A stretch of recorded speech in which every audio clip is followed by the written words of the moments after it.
नमस्कार। हमारे YouTube channel पर आपका स्वागत है। आज हम आधुनिक काल जो 1843 ईस्वी से अब तक है, हम भारतेंदु युग की समय सीमा और भारतेंदु युग के प्रमुख कवियों को जानेंगे और भारतेंदु युग का संपूर्ण परिचय इस वीडियो के माध्यम से जानेंगे। तो सबसे पहले हम जानेंगे कि भारतेंदु काल की समय सीमा क्या है और इसे किन किन नामों से जाना जाता है। तो प्रश्न ये बनता है कि भारतेंदु काल की समय सीमा बताते हुए इस काल को किन किन नामों से जाना जाता है।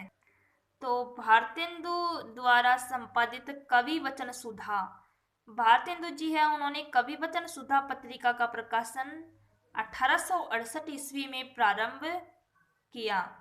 अतः भारतेंदु युग का उदय 1868 ईस्वी से मानना उचित है। मतलब लोग 1868 ईस्वी से भारतेंदु युग को मानते हैं कि उनका उदय हुआ। सरस्वती पत्रिका का प्रकाशन 1900 ईस्वी से हुआ। मतलब सरस्वती जो पत्रिका है उसका प्रकाशन 1900 ईस्वी से शुरू हुआ। इस अवधि को भारतेंदु युग की परिसमाप्ति मानना तर्क संगत है और ऐसा माना जाता है कि सरस्वती पत्रिका है उसका प्रकाशन 1900 ईस्वी के पास हुआ, तो तब भी उसकी समाप्ति हो गई भारतेंदु युग की। अब देखते हैं भारतेंदु युग को किन नामों से जाना जाता है। भारतेंदु युग को दो नामों से जाना जाता है। पहला है पुनर्जागरण काल, दूसरा है प्रथम उत्थान काल। तो देखते हैं कि पुनर्जागरण काल क्यों कहा जाता है भारतेंदु युग को।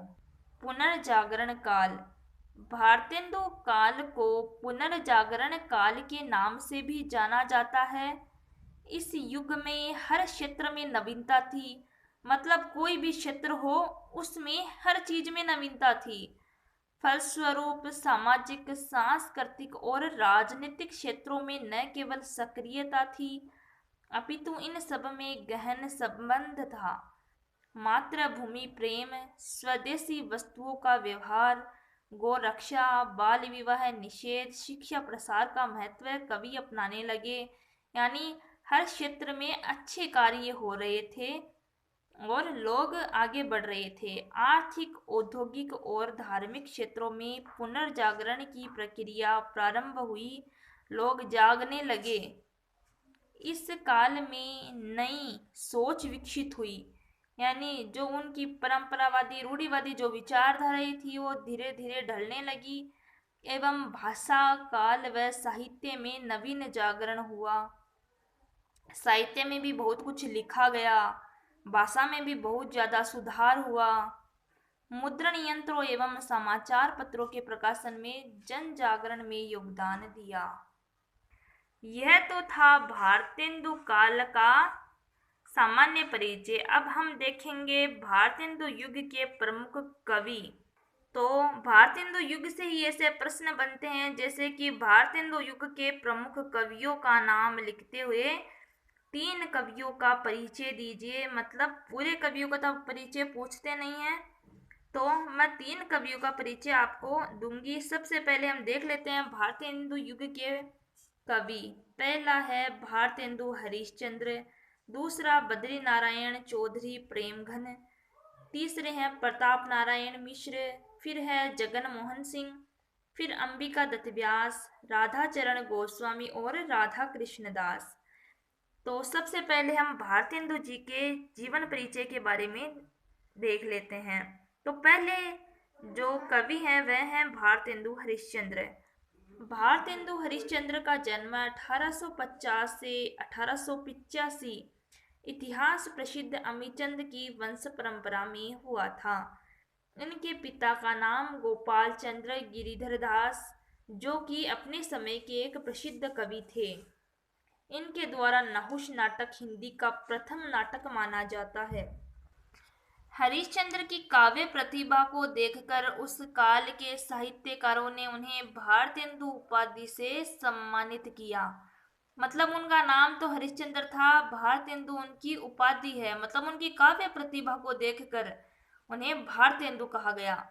उन्होंने कवि वचन सुधा, हरिश्चंद्र चंद्रिका और बालाबोधिनी ये इनकी 3 पत्रिकाएं हैं जिनका उन्होंने संपादन किया, तो ये ध्यान रखने योग्य हैं। उनकी काव्य कृतियां 70 हैं तथा उन्होंने 17 नाटक लिखे।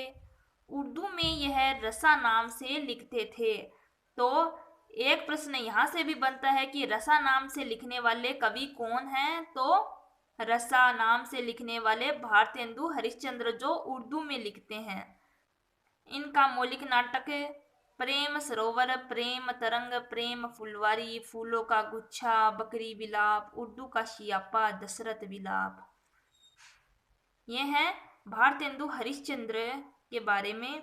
अब हम देखेंगे दूसरे कवि के रूप में बद्री नारायण चौधरी प्रेमघन।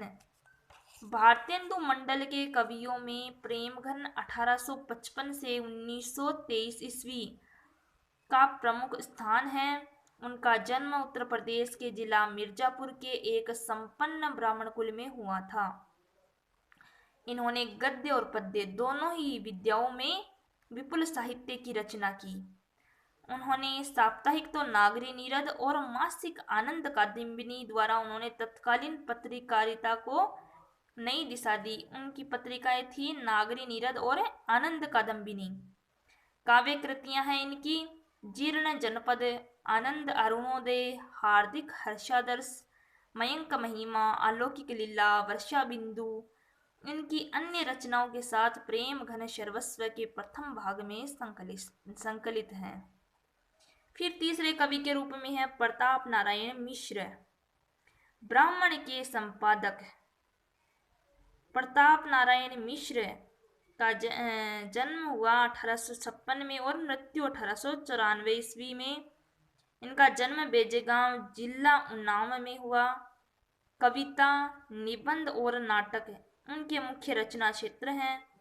प्रसिद्ध रचनाएं देखिए इनकी प्रेम पुष्पावली, मन की लहर, लोकोक्ति शतक, तृप्यंताम और श्रृंगार विलास।